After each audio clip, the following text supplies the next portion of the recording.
Hi. So today I'm going to be telling you about this really amazing new framework for understanding gravity. The name of this framework is the Spatial Density Framework. We'll find out about why it's called that a little bit later. Just for now, know that it's a really cool name. Okay, here are the contents of my presentation. Obviously, we have to discuss the motivation of it.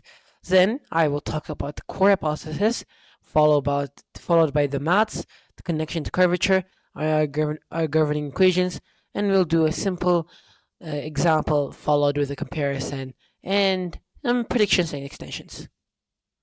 So, what's the motivation for this? Of course, every project needs some sort of motivation. Well, the motivation was the fact that gravity, currently and in the past, has always been seen as some sort of microscopic phenomena. And the thing about this is that it really destroys one of the more intuitive things about the universe. So, if I ask you something that you learned in school that was really amazing to you, I know lots of people would say atoms. The concept that all of these very small things get together to make up what I see in the world, that is amazing to me. And I agree, I also find that amazing.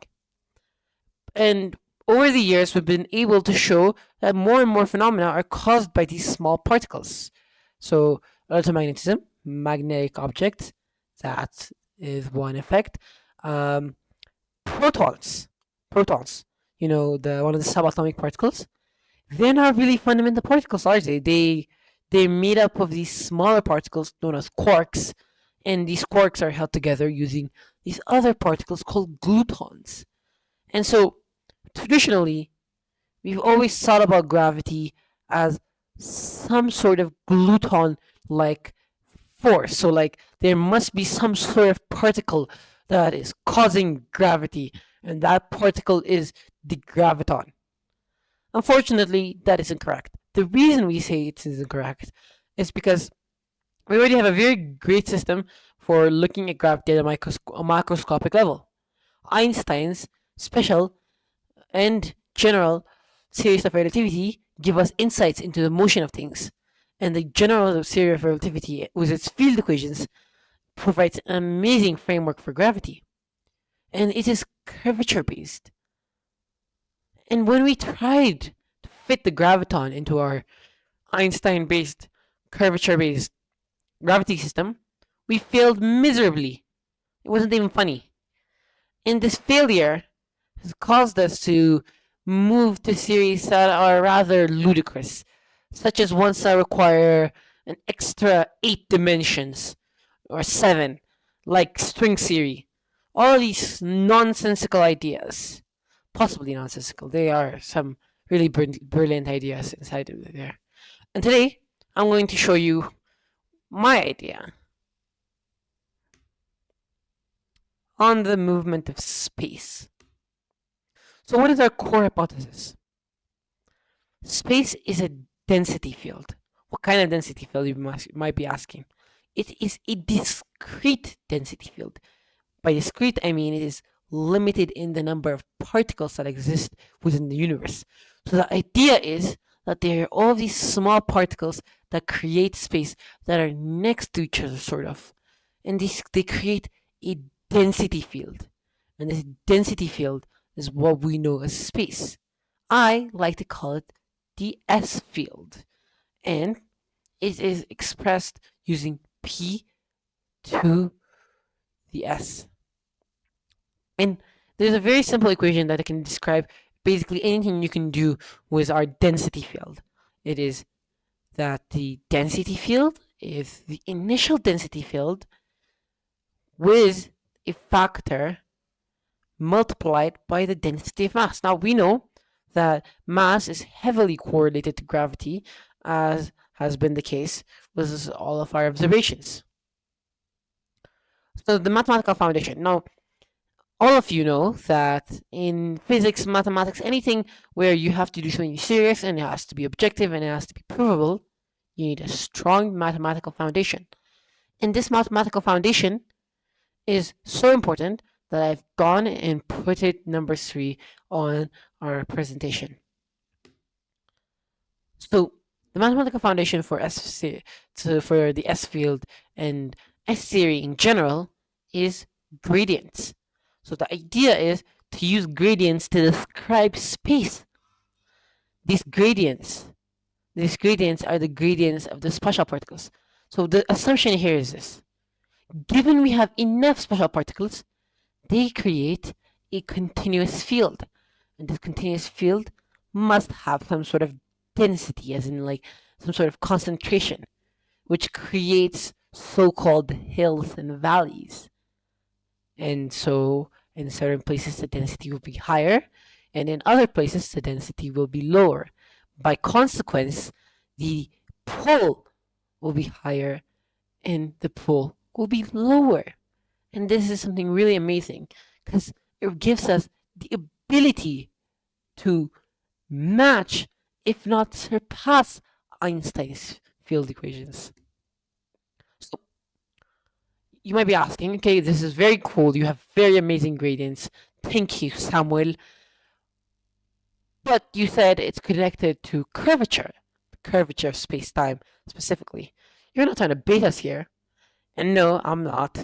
The connection to space time is, again, the gradients. So, mathematically speaking, curvature is simply the difference of distance between two dimensions. This causes distances to be squished or stretched depending on the arrangement of space.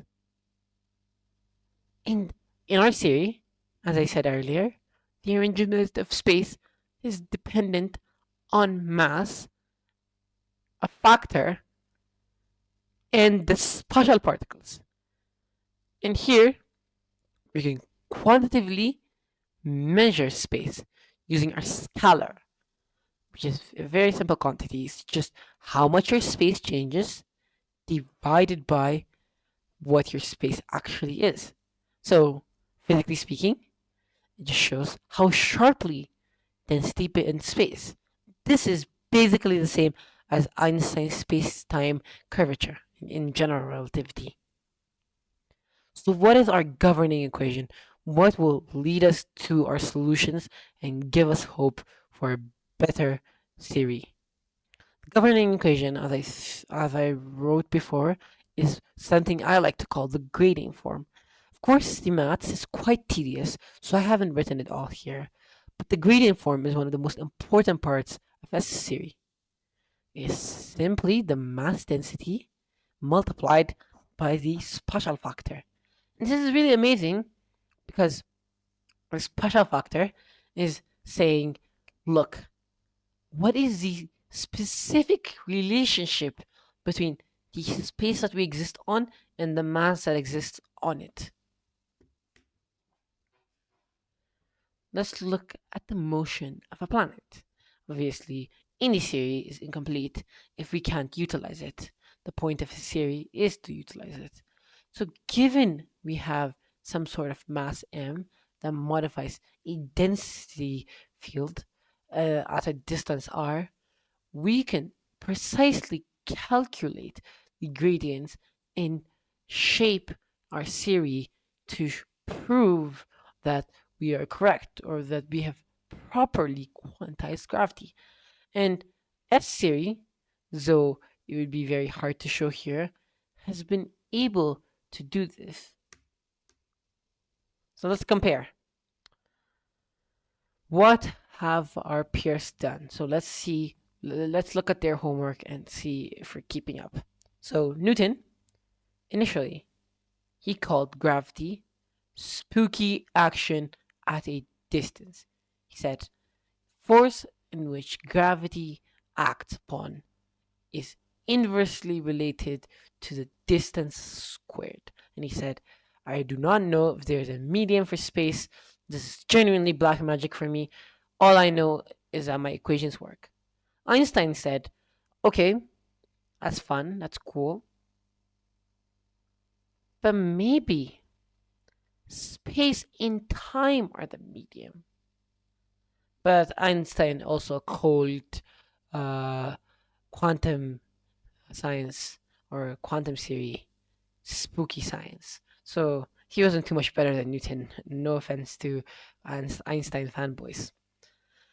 And so now, what does our spatial density model do? First, matter reduces spatial density, creating curvature gradients, and this has a very, very amazing interpretation that is particle based. A particle based interpretation of gravity that bridges the macroscopic world and the microscopic world hasn't been seen before.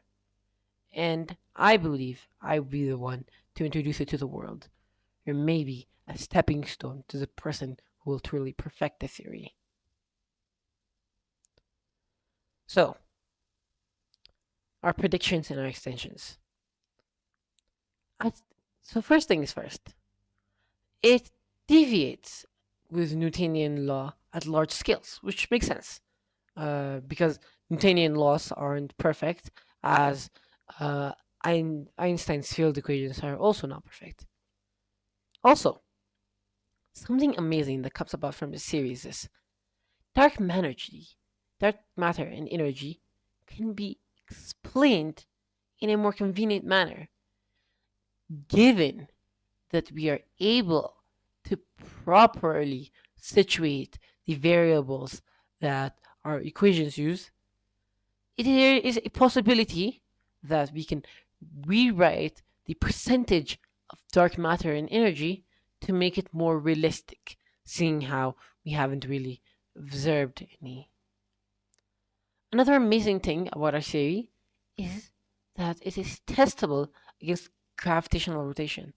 So one of the reasons I have applied to the Polygence Symposium is so that I could acquire funding, so I would be able to access data and work on this field theory even more. And I really believe that given enough time, I can create something really, really special here. Conclusion. It is a very simple but very powerful framework, the spatial density framework. And it makes gravity emerge very, very naturally as a very simple consequence of changes that are inevitable. And it's incredibly intuitive with field theory models. Now, all that is left is experimental validation and numerical simulations. Thank you, Polygence. This has been Samuel, and I truly appreciate this opportunity.